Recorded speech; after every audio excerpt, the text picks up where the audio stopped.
There you go. That's how you do it. Okay, let's get into the papers. The news review today brought to us by Enterprise Insurance. Woody Womu Promotion, Motor Promotion, sorry. Enterprise, your advantage. Now, the daily graphic starts with the story of the president assuring the people of this country that we will overcome the challenges soon, as that assurance is coming when he was in Kumasi with the Most Reverend Justice Welby, the Archbishop of Canterbury, and interacting with the 18th Anglican Consultative Council. Yes, yeah. So that's what the meeting was about. Okay, no, this was actually the Investor Ghana one. Now, there is another Archbishop of story. Canterbury, eh? Yes, yes, Is yes. he one of your people? Is he one of your people? Which people? The Witness Protection Program people.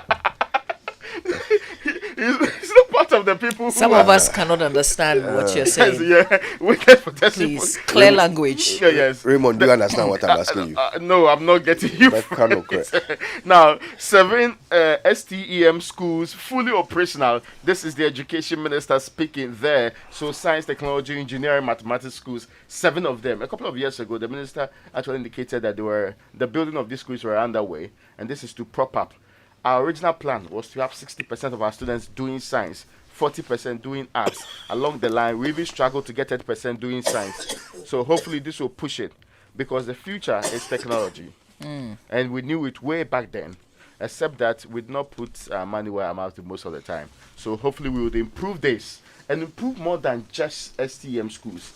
So building a few modern model schools, it's a very good thing to do, but we should make sure that at least the lowest standards, a proper institution for people to go to school and not having their buildings collapse and they dying as a result of it, like what happened to in Bremen Jamera, Yeah. shouldn't be happening. You ensure the floor is sealed and basic and leveled for everybody, so that people can get the basic education that you want them to have without having to risk their life in the process. Absolutely. And refurbishing existing ones as well. Brilliant. But yeah, how many? 6, right? Yes. No, It's seven. 7. Yeah. Yeah, it's a start, right? Let's Yeah. let's see more. I hope they are widely spread across, so that brilliant kids from all across the country can take advantage of them. Good job to the ministry. Now, there is a statement already, which is the basis for a story that has been done by the Daily Graphic. Domestic debt exchange program. Government secures 80% target. So, the government has secured more than 80% targeted participation in the domestic debt exchange program. This one says a source familiar with the process has told the Daily Graphic.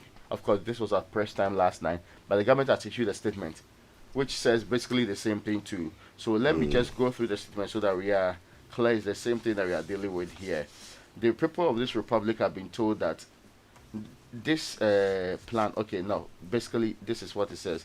Government wishes to reiterate the following: that from the onset of the domestic debt exchange program to its closure on Friday, 10 February 2023, the participation in the program was voluntary. Having in mind that the entire exercise was voluntary, all throughout the exercise, government always affirmed the crucial fact that individual bondholders are free not to participate. Thus, the right of the individual to self-exempt was never in doubt. However, under the circumstances, government at the same time always made a strong but humble appeal to bondholders to participate in the DDEP, seeing it as a very critical act of burden sharing in the ongoing national effort to tackle the economic crisis, bringing back macroeconomic stability, and guarantee sustainable growth and prosperity for the people of Ghana. Now, government in addition offered alternatives to encourage individual bondholders and retirees to tender for the new bonds, which will have wider secondary market circulation.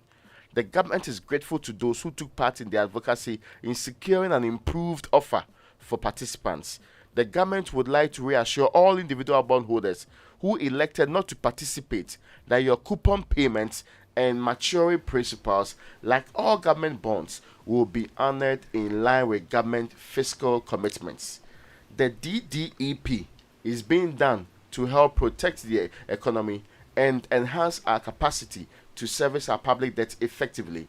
The alternative of not executing the DDEP would have brought grave disorder in the servicing of our national debt and anticipated the current economic crisis. The government is therefore grateful for the overwhelming participation of all bondholders. Your support and contributions have gotten your country much closer to securing the IMF program. The Ministry of Finance has also taken note of all additional input by the various stakeholders during the DDEP engagement to further streamline government's expenditure. We wish to assure Ghanaians of our full commitment in addressing these issues. So that is what's been issued, and what it basically is saying is that they have gotten more than 80% participation, and the individual bondholders who did not actually put in or join did not participate, they will have their maturing coupons and all the other things that they deserve paid in line with government's fiscal responsibilities. Yes. There is something vague about that. Okay, because government's fiscal responsibilities, I think government decides in what order to honor them, how fast to honor them, based on their position, their situation. So, yes, if they had simply said your coupons will be paid, that would have been fine. But adding that line, in line with government's fiscal, responsibilities, it suggests that there is likely to be a certain order of priority. We would like to hear from Finance Ministry if that's the case, or whether they will simply be paid, paid at the time they are due.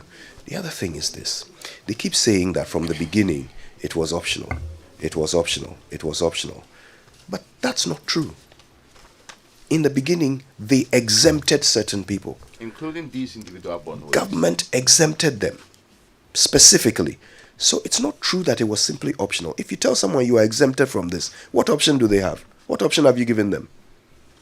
It's not optional. I think we need to understand each other. And the clarity people thought will be brought to bear was the nagging questions about whether or not they are still allowed to participate or they are exempted. This issue to do with it being voluntary was stated right from December 6th. Exactly. But everybody knew there was a problem. Everybody who understood this has separated self-exemption from this government exemption. The other point, which is also not clear, what happens to those collective investment schemes?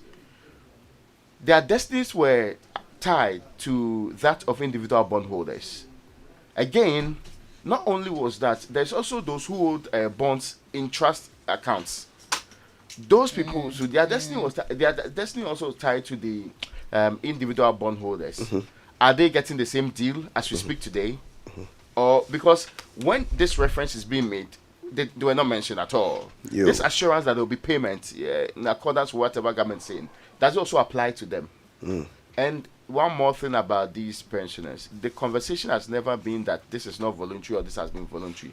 They say exempt pensioners. That was also not mentioned.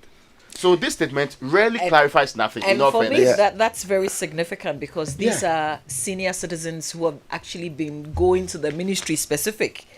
It will be 7 days today if they return to the Ministry of Finance, and they were not exactly mentioned in this statement that you read out. So government's position has not changed. When the finance minister said "boa," what is it? Is he waiting for them to boa him first? I mean, I don't know what the situation is there, because nothing has changed. Nothing of what the pension bondholders are calling for has happened or has been addressed in this statement. So what next? I sincerely wonder. Well, but at least government is getting somewhere, right? So now we need to know where we are going. We need to be, we need to all be on board. Let's know exactly where we are going. Share the documents and let's all read so that we can educate ourselves. And if you've secured more than 80%, which was your target, why can't you just say that now, since we have reached the 80% target, the rest who did not participate, you are exempted? Because there are two key groups. I don't know if you get my point. Because, I mean, your target has always been 80%. You are reporting to the people of this republic. In fact, yesterday, we did a story that government sources are actually saying they've actually exceeded over 80%. 80, actually. Yes. But that includes the pension bondholders, by the way. So if you remove those pension bondholders, as they are calling to be removed, will it still be 80%? I think what government is saying here is that the people who subscribed. Yeah. So the pension bondholders, they have not subscribed yet. Well, they were awaiting a decision on their actual status. Some may have done so in very different capacities. I recall Then that when Raymond, John then this Kuma would be was good last year. news. Should be good news, right? Because government has hit its That target is- of 80%. that Yeah, is- that's what I'm saying. that So is just if say that you are the rest can go That home. is if you are right. Yeah. That 80% does not include the bondholders, because I recall when John Kuma was last year on this show, he included them in his calculation when he was giving us their target so far. He said they had exceeded 70%, and he included the bondholders, even though they have not yet subscribed. So But what I we want don't to know. hear, because in all fairness, what we don't want to hear is the number of people who have been actually included. What we want to hear is the people who are subscribed, because subscription is what really determines Yeah. You see, participation. that's the reason Yeah. why we need to be very careful about the language. And I would love a conversation with the Attorney General about this, in terms of the legality here, because they keep pushing this idea that you can opt out. It suggests that if you don't physically opt out, then you are in. So you might be saying that the bondholders have not subscribed, but government is counting them because they haven't opted out. Right? So it's important for Is us that to the get. interpretation? Well, I mean, you tell me, 'Cause right? that would- You that- tell that- me. that- They that- keep that saying doesn't sound right if that's what it but is. the government keeps telling you that you can opt out. It's voluntary. You can opt out. You So can you're opt out in. until you opt out. Oh, well. Okay. Well, Ghanaian Times newspaper is reporting ECG Netco owe Gridco 2.7 billion Ghana cedis debt threatens power distribution as government takes steps to avoid disruption. Fake documents used to claim ownership of imported rice, OSP tells court. That story is on page 3, and it says the Office of the Special Prosecutor yesterday told the Accra High Court that documents allegedly used by Seidu Issa, an employee of the National Insurance Commission, to claim ownership of some 10,000 bags of rice imported from Thailand to Ghana were fake. Issa is one of the 4 persons charged with corruption and corruption-related offences by the OSP. Same story in the Daily Guide newspaper with a certain twist. It says OSP drags Baumia's administrator and 3 others to court. Apparently, there are some persons in the office of the vice president who are alleged to have written some letters to help this person who were told also laid claim to the same goods that somebody else imported. Charlie. A little messy there, isn't it? Hopefully there will be Embarrassing. some Embarrassing. clarity. Well, we have to GS be careful who we employ. You know. Anyway. I think we have to go online now. Yes, just a moment though. Well, let's lead online with this story. You know, you talked about ECG being owed some money, right? Well, guess what happened in Cape Coast? According to the Ghana News Agency, the Cape Coast Metropolitan Assembly has shut down offices of ECG and SNIT for non-payment of property rates and business operating permits to the tune of 140,000 Ghana cedis. ECG has not complied since 2021 and SNIT since last year. Look, I just love the idea of government institutions shutting each other down. I mean, I'm here for that. I want to see more of this. It's just so pleasing. It's amusing that it's on a court ECG order, though. or they just got up and decided that you owe me, you haven't paid, so I'm locking you. Well, out. as long as it was done legally, of course. I wasn't there, so I don't know. But as long as it's done legally, I'm all for it. It's a wonderful thing to see. All right, let's go online. The online review is brought to us by Zenith Bank in your best interest and Goyle, good energy. Now, Goyle, your oil marketing company of choice, keeps making life ever so convenient. So, listen, just drive to Goyle, pay by Momo Bank card or any card, and you're good to go. Yeah. These days, it's the most convenient way to pay for your fuel. You don't want to know how much cash you're paying. So do it at Goyle. Goyle, good energy. Goyle. Yeah, yeah, All right then. So time for us to go online, and Akufo-Addo urges underperforming SOEs to set up. That's it. Okay. Economic policies under PNDC era are the cause of our current crisis. That's according to Yao Graham. On CNN, New Zealand declares national emergency as Cyclone Gabrielle pounds North Island. It's some horrifying pictures of the effects of the cyclone on North Island. Go check them out. It's horrible. Our thoughts obviously going out to those affected by it. We know what it's like. It happens to us sometimes. It doesn't take a cyclone, does it? Just a bit of rain. All right then, shall we go for the BBC News? It's brought to us by Fidelity Bank. Believe with us. Oh, Jack, now, where are you in a hurry to? Child, I'm going to